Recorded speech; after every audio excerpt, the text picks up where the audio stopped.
ഈ ഡാം ഉണ്ടാക്കിയ സമയത്ത് 60 വർഷമാണ് ആയുസ് പറഞ്ഞത്. പക്ഷെ ഇപ്പോൾ 129 വർഷം കഴിഞ്ഞു. എന്തുകൊണ്ടാണ് ആയുസ് കഴിഞ്ഞിട്ടും ഇത്ര നാൾ അത് പൊളിക്കാത്തതെന്ന് പലരും ചോദിക്കും. കാരണം അത് കോൺക്രീറ്റ് വെച്ച് ഉണ്ടാക്കിയിരിക്കുന്ന ഒരു ഡാമല്ല. അത് തന്നെയാണ് കാരണം. അതും കൂടാതെ 1979-ലും 81-ലും 89-ലും ഈ ഡാം മെയിൻ്റനൻസ് ചെയ്ത് കുറച്ച് ഭാഗങ്ങൾ ആഡ് ചെയ്തു. ഇവിടെ ഈ വലതുഭാഗത്ത് കാണുന്ന കോൺക്രീറ്റ് സ്ട്രക്ചറാണ് പുതിയതായിട്ട് ആഡ് ചെയ്തത്. അതിന് തന്നെ ഏകദേശം 3 ആനയുടെ തിക്നെസ് ഉണ്ട്. അത് ഈ ഡാമിന് ഫുൾ ലെങ്തിലായിട്ടുണ്ട്. ഇതിന് ഇടതുഭാഗത്തുള്ള ഈ ഭാഗം മാത്രമായിരുന്നു ഒറിജിനലായിട്ടുണ്ടായിരുന്ന ഡാം. ആ ഡാമിനാണ് 60 വർഷം ആയുസ് പ്രഖ്യാപിച്ചിരുന്നത്.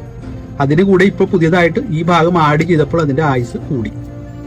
ഇതും കൂടാതെ ഈ ഡാമിന്റെ ഇടതുഭാഗത്തോട്ട് കുറെ കേബിളുകൾ, കമ്പികൾ ഇൻസ്റ്റാൾ ചെയ്തിട്ടുണ്ട്. ഓരോ 10 മീറ്റർ ഗ്യാപ്പിലും പുതിയതായിട്ട് കമ്പി ഇൻസ്റ്റാൾ ചെയ്തിട്ടുണ്ട്.